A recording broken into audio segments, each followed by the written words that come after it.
Hello everyone, welcome to my YouTube channel. So let's start from here, that is a thunderstorms. तो इसमें क्या आएगा? The thunderstorms develop in hot, humid, tropical areas like India very frequently. जो thunderstorm के बारे में पढ़ेंगे, thunderstorm क्या था? एक natural calamity थी जो कि टेम्परेचर चेंज, विंड की वजह से एनिमल्स को, ह्यूमंस को और प्लांट को फेस करनी पड़ती है ना? हमने लास्ट वीडियो में देखा था. तो इसमें क्या होता है, कौन से एरियाज़ में थंडरस्टॉर्म होते हैं? जो कि हॉट होते हैं, ह्यूमिड जिसमें ह्यूमिडिटी मतलब जो एयर में ज़्यादा मॉइस्चर प्रेजेंट होती है जहाँ पे, और ट्रॉपिकल एरियाज़, ट्रॉपिकल होते हैं जहाँ पे बारिश बहुत ज़्यादा होती है, वो areas like India very frequently. तो इंडिया में थंडरस्टॉर्म देखने को मिलते हैं. अ violent storm with thunder and the lightning is called thunderstorm. तो जब बहुत तेज आंधी चल रही होती है और लाइटनिंग, बिजली कड़क रही होती है, तो उसको बोलते हैं हम थंडर स्टॉर्म. तो थंडर प्लस स्टॉर्म हो गया thunderstorm. A thunderstorm is also known as an electrical storm, क्योंकि यहाँ पे बिजली कड़क रही होती है, इलेक्ट्रिसिटी बनती है, तो हम क्या बोलेंगे इसको? इलेक्ट्रिकल स्टॉर्म भी बोलते हैं. Generally thunderstorm require the 3 conditions to form. Generally 3 conditions require होती हैं जिससे कि थंडरस्टॉर्म बनता है. नंबर 1 इज़ मॉइस्चर, एयर में कितना मॉइस्चर है. Number 2 is an unstable air mass. Air mass मतलब कहीं पे एयर प्रेजेंट ज़्यादा है और कहीं पे एयर जो प्रेजेंट है वो कम है. तो क्या हो गया? उसकी डेंसिटी कम हो गई. डेंसिटी कम हुई तो क्या हुआ? प्रेशर कम हो गया. तो मतलब अनस्टेबल है, कहीं ज़्यादा है कहीं कम है. अ लिफ्टिंग फोर्स, और एक लिफ्टिंग फोर्स है. आगे पढ़ेंगे, आपको अच्छे से समझ में आ जाएगा. First is the sun heats the surface of the earth. जब सन रेज पड़ती हैं तो उसने किसको हीट किया? अर्थ की सरफेस को. The hot surface of the earth heats the air in contact with it. और जब अर्थ गर्म हुई तो उसके आसपास की जो एयर थी वो भी कैसी हो गई? वार्म हो गई. और जैसे ही वार्म हुई तो हम क्या समझेंगे कि कैसा हो जाएगा? वो लाइट हो जाएगी, तो राइज अप करेगी, creating a low pressure area. तो जहाँ से राइज अप होगी, जहाँ से हट गई, तो वहाँ पे एयर का प्रेशर क्या हो गया? कम हो गया. And cool air rushes in to take its place. और कूल एयर जो है उसकी जगह लेने के लिए रश करती है in the form of the strong winds. और क्या चलने लग जाती है? स्ट्रॉन्ग विंड्स चलने लग जाती है, क्योंकि वो जल्दी जल्दी रश करके उसकी जगह लेना चाहती है. Second, if the air carries enough moisture. अब जो कूल एयर आ रही है उसमें बहुत ज़्यादा इनफ मॉइस्चर है. The moisture condenses. मॉइस्चर क्या बन जाता है? जमने लग जाता है. कंडेंस ठंडा होने लग जाता है. When it comes in contact with colder air. जब वो कोल्डर एयर के कॉन्टैक्ट में आती है एंड फॉर्म्स क्लाउड. ठीक है, तो क्या बनाएगी? क्लाउड्स बनाएगी. मतलब जो अर्थ की लैंड थी, है ना, पहले वो गर्म हुई सन रे से, उसके आसपास की एयर गर्म हुई. जो गर्म एयर थी वो लाइट हो जाती है तो ऊपर की तरफ रेज करती है. ऊपर की तरफ रेज करके अगर उसमें मॉइस्चर है इनफ तो वो कंडेंस होकर क्लाउड्स बना लेते हैं. और जो नीचे की जो स्पेस खाली हुई है, लो प्रेशर एरिया, उसको ठंडी हवाएं ले लेती हैं. ठीक है, तो ज़्यादा क्या चलने लग जाती हैं? स्टॉर्मी विंड्स चलने लग जाती हैं, तेज वाली हवाएं चलने लग जाती हैं. ठीक है, अब क्या है? We know that water vapour loses heat on condensation. अब हमने पढ़ा जो नीचे से एयर ऊपर की तरफ गई है तो क्या हुआ? उसका कंडेंसेशन, वो ठंडी हो गई. तो जब कोई चेंज होता है, स्टेट चेंज होती है, जैसे वाटर वेपर जो थी अब वो कंडेंस हो रही है, तो उसमें से हीट का लॉस होता है. ठीक है, हीट चली गई. So the air around the clouds get warm. अब जहाँ पे हीट लॉस हुआ तो उसके आसपास के क्लाउड्स की जो एयर है वो भी कैसी हो गई? वार्म हो गई. वार्म हो गई तो this make the air column of the clouds rise further. तो इससे जो कॉलम है एयर का वो और ज़्यादा ऊपर की तरफ राइज करता है, क्योंकि जो ऊपर गई उसने ऊपर की हवा को भी गर्म कर दिया तो वो और ज़्यादा राइज कर गई. And the pressure under the column drops even more. और उसके नीचे का प्रेशर और ज़्यादा कम हो गया क्योंकि और एयर ऊपर चली गई. Eventually the rain drops become heavy. अब जब ऊपर जाती है उसके अंदर मॉइस्चर है तो वो कंडेंस हो गई, तो क्या बन गई? रेन ड्रॉप्स बन गई. Becomes heavy enough to fall. इतनी ज़्यादा कंडेंस होकर हैवी हो जाती हैं कि वो फॉल होने लग जाती है धरती की तरफ. Then the air at the top of the column cools and spread out. तो जो एयर है वो ठंडी हो जाती है और स्प्रेड होने लग जाती है. The pressure above the column is high. Pressure जो होता है कॉलम का वो हाई हो जाता है. So the cold air falls downward. तो ठंडी हवा नीचे की तरफ आती है. Understood? The upward movement of the hot air and the downward movement of the cold air leads to the stormy winds. गर्म हवा फटाफट ऊपर जाती हैं और ठंडी जो बनती है कंडेंसेशन से जो हवाएं ठंडी होती है वो जल्दी जल्दी नीचे आने लगती हैं, ठीक है। तो स्टॉर्मी विंड्स डेवलप होती है एकम्पनीड बाय हैवी रेन्स, बहुत तेज़ बारिशें होती हैं, लाइटनिंग होती है, थंडर आवाज़ आती है बहुत तेज, और बिजली कड़कती है। This event is called the thunder storm. Okay, तो आपको दिख रहा है ये कि नीचे की तरफ है, ठीक है। यहाँ से ऊपर गई ठंडी गर्म हवाएं, ऊपर जाके बादल बन गया, बादल बना तो नीचे क्या होने लग गई, बारिश होने लग गई, और नीचे की तरफ रेन फॉल होने लग गई, ठीक है। So this is the development of thunderstorm. Now hazards of thunderstorm. और थंडरस्टॉर्म में इतनी स्टॉर्मी विंड्स चलती हैं तो नुकसान क्या क्या होते हैं, क्या क्या हजार्ड्स कॉज कर सकता है। Number 1, each year many people are killed और seriously injured by the severe thunderstorm despite advance warning. Thunderstorm आने वाला है, ये एडवांस वार्निंग दे दी जाती है, फिर भी मैनी पीपल आर किल्ड, बहुत सारे लोग मरते हैं, सीरियसली इंजर्ड हो जाते हैं जब थंडरस्टॉर्म आता है, भले उनको एडवांस वार्निंग दे दी गई। Alright, so this is a Number 2 is thunderstorms uproot trees and electric poles and blow away temporary and the thatched roofs।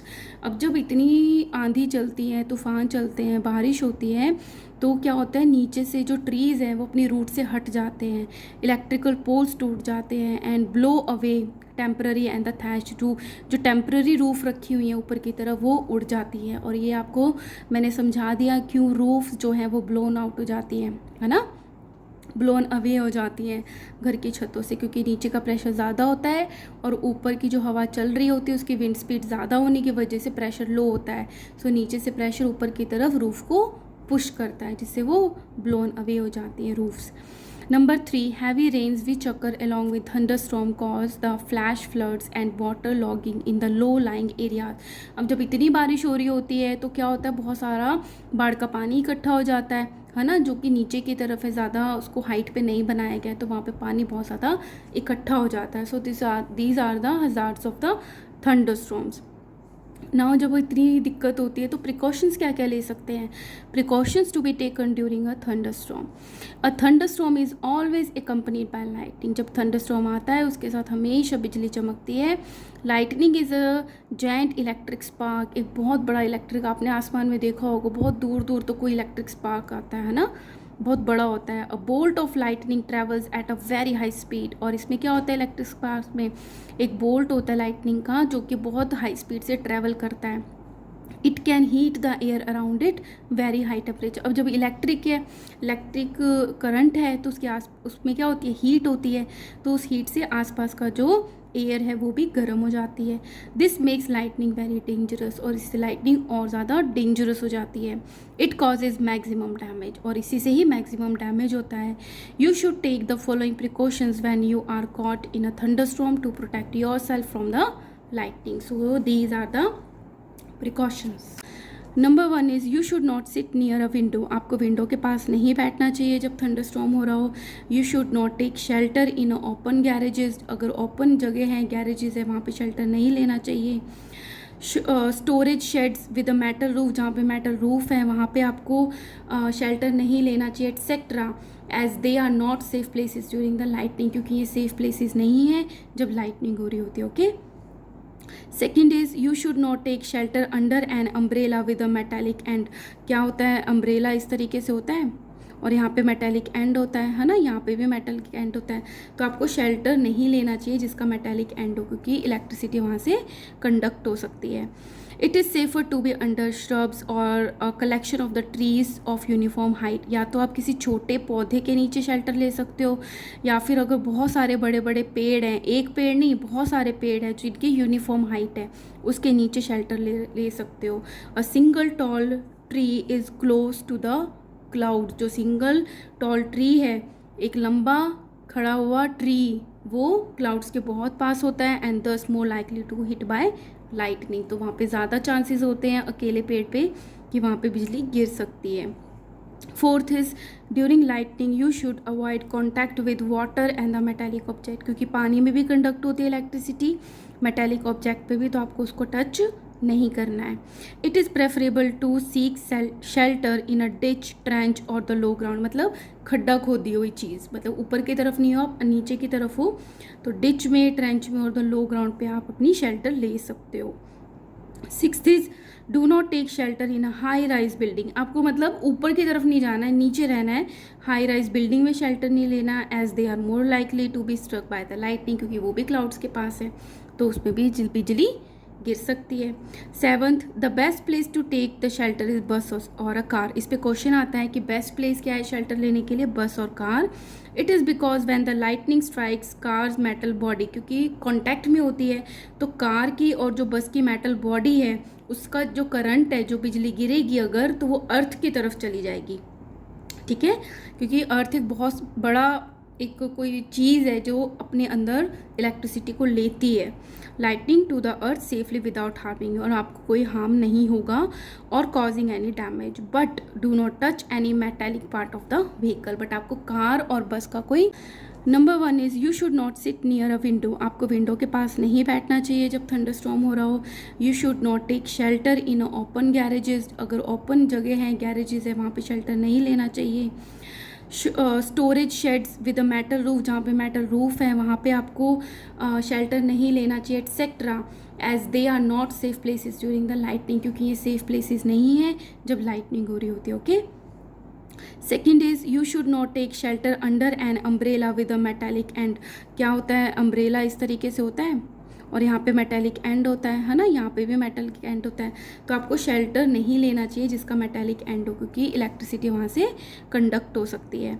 It is safer to be under shrubs और collection of the trees of uniform height. या तो आप किसी छोटे पौधे के नीचे shelter ले सकते हो, या फिर अगर बहुत सारे बड़े बड़े पेड़ हैं, एक पेड़ नहीं बहुत सारे पेड़ हैं जिनकी यूनिफॉर्म हाइट है, उसके नीचे शेल्टर ले सकते हो।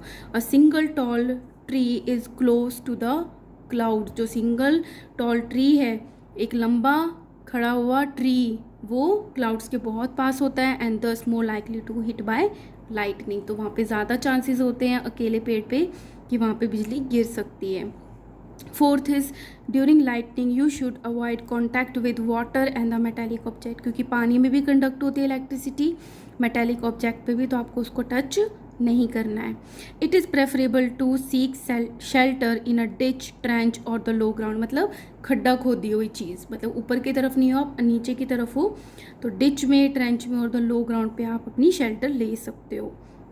Sixth is do not take shelter in a high rise building. आपको मतलब ऊपर की तरफ नहीं जाना है, नीचे रहना है। हाई राइज बिल्डिंग में शेल्टर नहीं लेना, as they are more likely to be struck by the lightning, क्योंकि वो भी क्लाउड्स के पास है तो उसमें भी बिजली गिर सकती है। Seventh, the best place to take the shelter is bus और अ कार। इस पे क्वेश्चन आता है कि बेस्ट प्लेस क्या है शेल्टर लेने के लिए, बस और car. It is because when the lightning strikes cars metal body, क्योंकि कॉन्टैक्ट में होती है तो कार की और जो बस की मेटल बॉडी है उसका जो करंट है, जो बिजली गिरेगी अगर, तो वो अर्थ की तरफ चली जाएगी।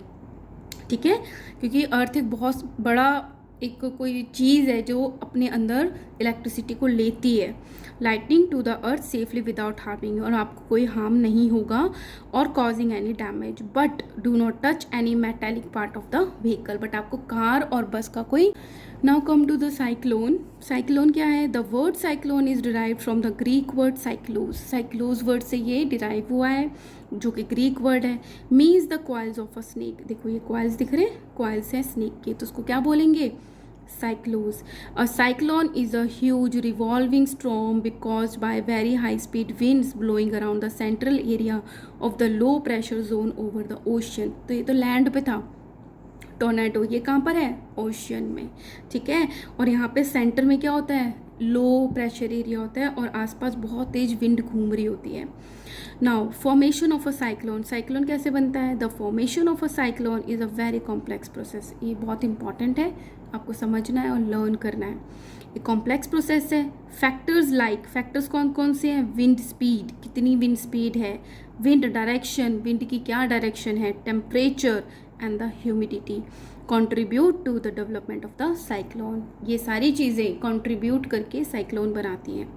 The sun heats the surface of the ocean water. जो सन है वो ओशन की सरफेस का जो वाटर है उसको गर्म करता है। The warm water in turn heats. तो ये जो गर्म पानी है ये गर्म हो जाता है और आसपास की जो एयर है उसको गर्म कर देता है। ठीक है, तो आसपास की एयर गर्म हो गई। This causes a low pressure area on the vast area of the ocean. तो जब सन की रेज से ओशन का जो सरफेस का वाटर है वो गर्म हुआ, उससे आसपास की हवा गर्म हुई, तो वो जो हवा थी वो ऊपर की तरफ राइज करने लगी है। वो ओशन तो इतना बड़ा है, तो बहुत ज़्यादा जगह पे क्या क्रिएट हो जाता है, low pressure area. Due to the low pressure the moist air from the ocean surface begin to rise rapidly. अब वो जो एयर है ऊपर की तरफ जाती है, अब ओशन के ऊपर की एयर है तो ज़्यादा क्या होगा, उसमें मॉइस्चर होगी। This creates a strong upward wind that rotates spirally. तो जब सेंटर में तो लो प्रेशर एरिया है, जब वो ऊपर की तरफ जाता है तो स्ट्रॉन्ग अपवर्ड्स विंड स्टार्ट हो जाती है, जो कि ऐसे ऐसे रोटेट करने लग जाती है। As the warm and the moist air rises up in the atmosphere it get cooled. अब ये जो वार्म थी, गर्म थी, और जो मॉइस्ट थी जिसमें बहुत ज़्यादा ह्यूमिडिटी है, ये ऊपर की तरफ जाती है और ठंडी हो जाती है। And the water vapour present in condense, और ऊपर जाकर इसमें जो वाटर वेपर है वो कंडेंस हो जाती है, जिससे क्या बनते हैं, क्लाउड्स बन जाते हैं। इनको क्या बोलते हैं, थंडर क्लाउड्स बोलते हैं। व्हेन वाटर वेपर कंडेंसेस, जब इनका वाटर वेपर कंडेंस होता है, हीट इज रिलीज। ये हमने पहले भी पढ़ा था, इससे हीट रिलीज होती है। अब हीट रिलीज होगी तो आसपास का जो है एयर जो है वो भी गर्म हो जाएगी। The heat release by the condensation of water vapour in the atmosphere warm the air all around. उसने आसपास के एयर को गर्म कर दिया। This warm air rises higher into the atmosphere, वो और ज़्यादा हायर होगी, causing a low pressure. Centre में लो प्रेशर आ गया। More air rushes to the centre, क्योंकि सेंटर में तो लो प्रेशर है तो ज़्यादा से ज़्यादा एयर जो बीच में आना चाहेगी। दिस साइकिल इज़ रिपीटेड, और ये साइकिल रिपीट होता रहता है। मतलब ऊपर हवा गर्म जाती है, ऊपर जाके कंडेंस होती है, क्लाउड बनाती है, और जब ये कंडेंस होती है तो हीट को रिलीज़ करती है, जिससे आसपास की एयर और ज़्यादा गर्म हो जाती है तो और ज़्यादा राइज करती है, जैसे टोर्नेडो में होता है ऑनलाइन। तो ज़्यादा से ज़्यादा जो एयर है वो सेंटर में आने की कोशिश करती है। ये रिपीट होता रहता है cycle. The chain of the events and with the formation of a very low pressure system with a very high speed winds revolving around it.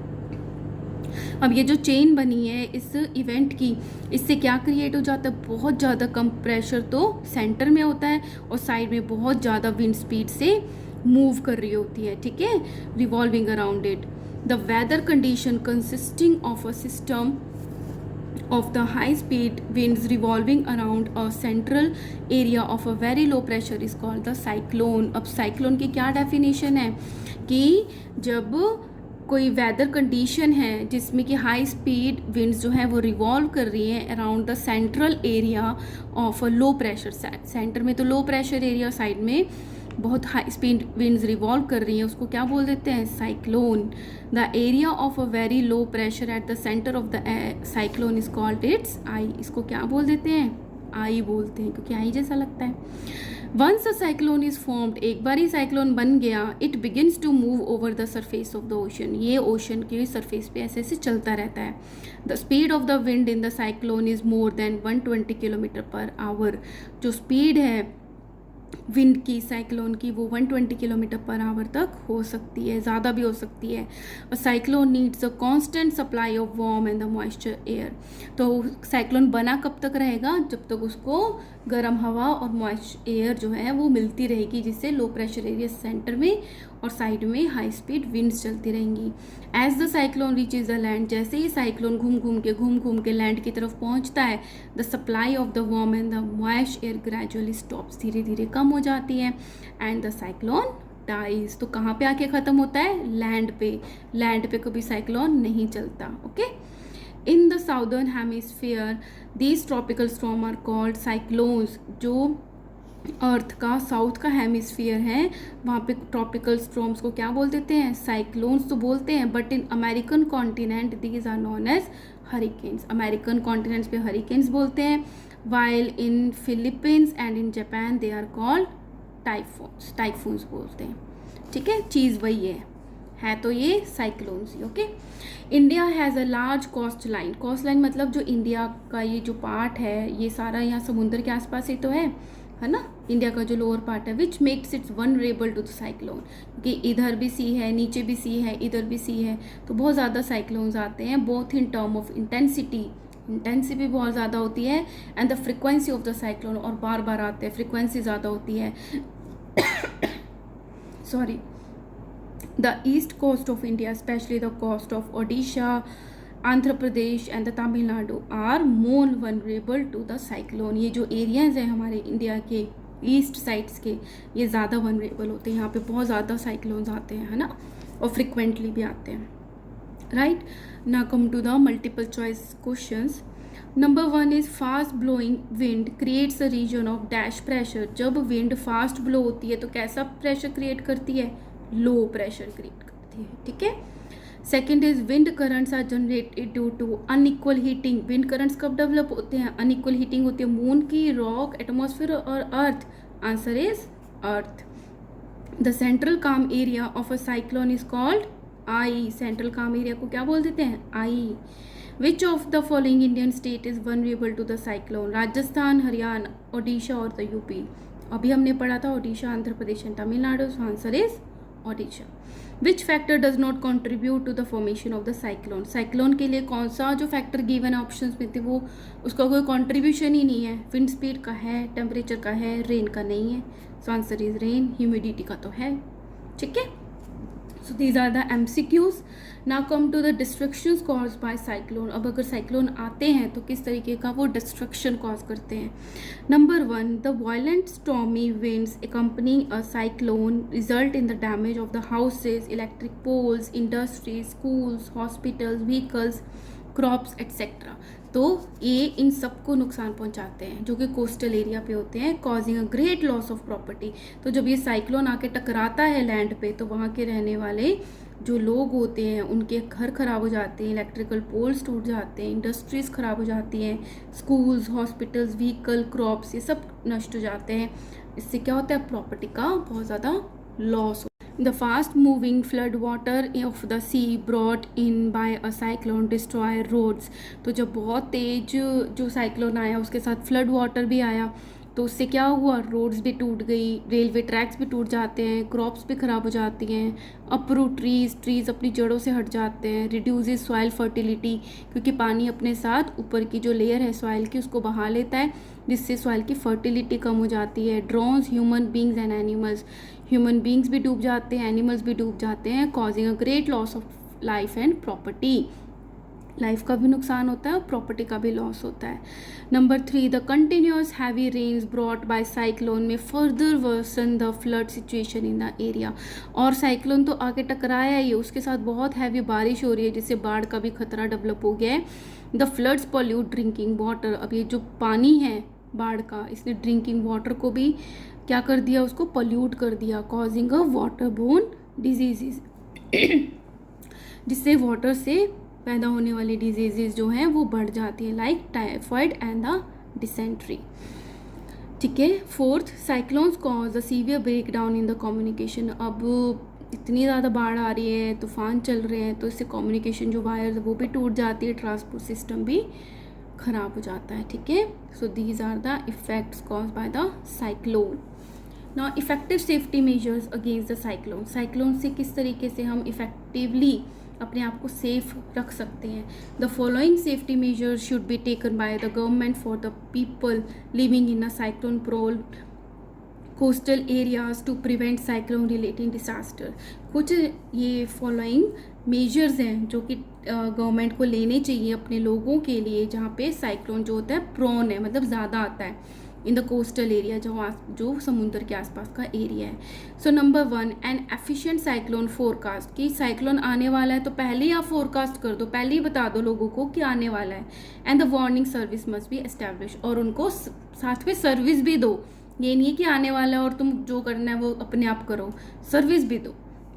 Second, rapid communication of the warning to be concerned government agencies, the ports, fishermen, ships and to the general public living in the coastal area through the radio, television, newspaper and the other means। और rapid communication ऐसा नहीं है कि आज बताया बंदे को पता ही लोगों को चला है 5-6 दिन बाद तो साइक्लोन तो उससे पहले आ गया। तो रैपिड कम्युनिकेशन, जल्दी कम्युनिकेशन, लोगों को जल्दी पता चल जाए तो किससे पता चलेगा, रेडियो से, टेलीविज़न पे बार बार न्यूज़ देके, न्यूज़पेपर के थ्रू और कोई अदर मीन्स के थ्रू।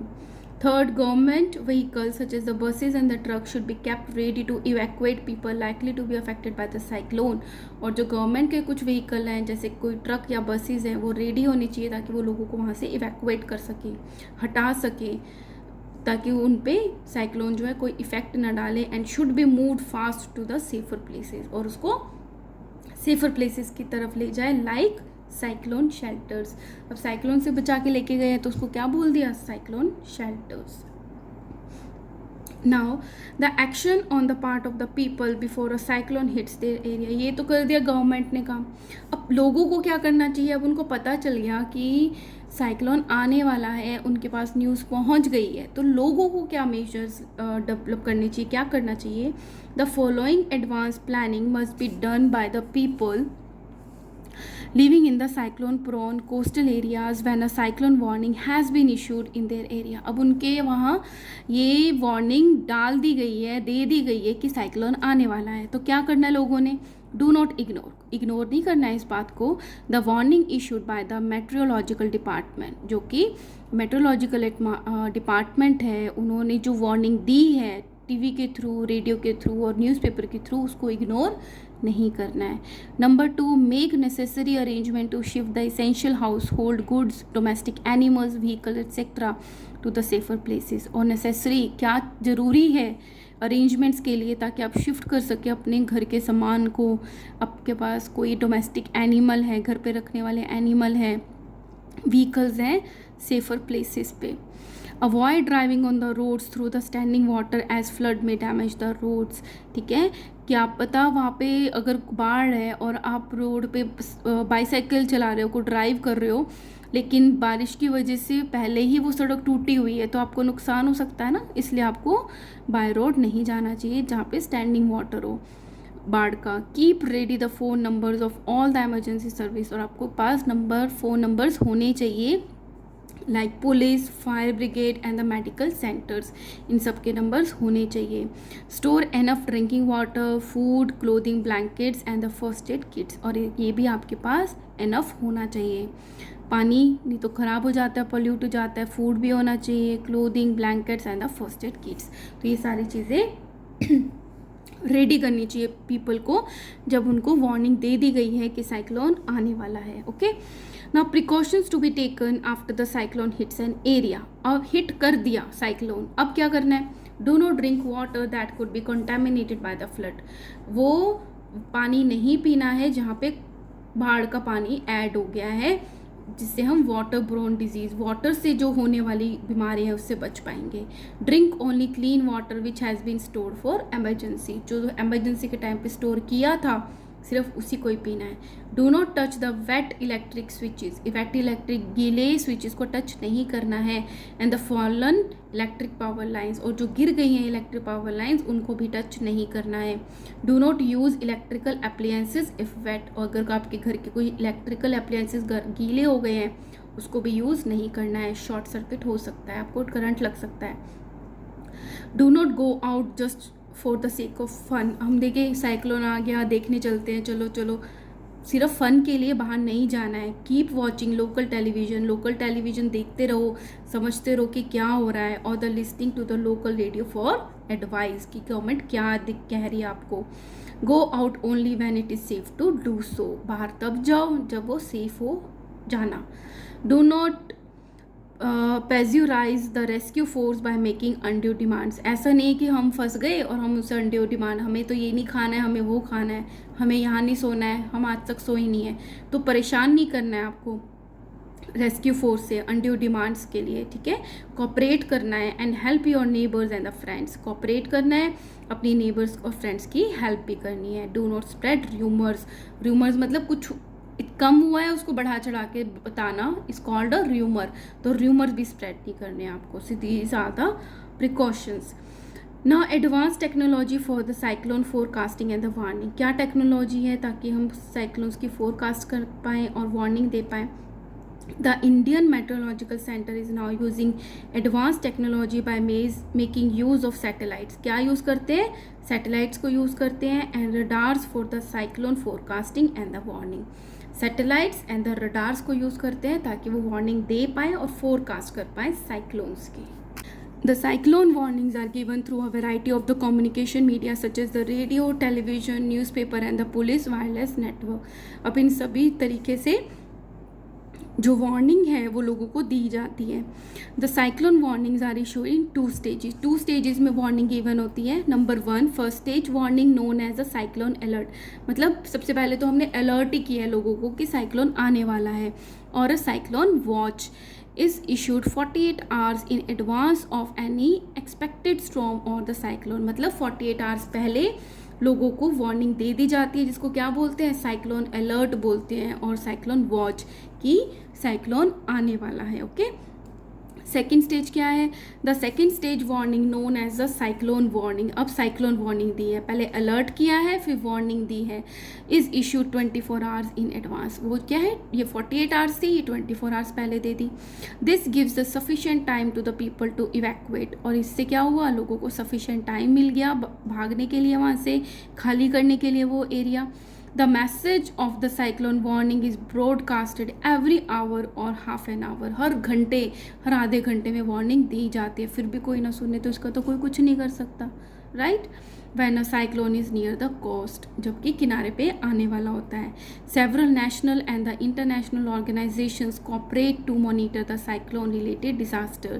इसी तरीके से मैनी नेशनल और इंटरनेशनल ऑर्गेनाइजेशन है जो कि मॉनिटर करती हैं कि कहाँ पे साइक्लोन आने वाला है ताकि डिज़ास्टर से बच पाएँ।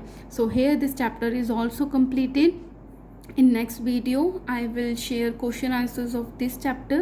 If you like my work, please like, share and subscribe. Thank you so much.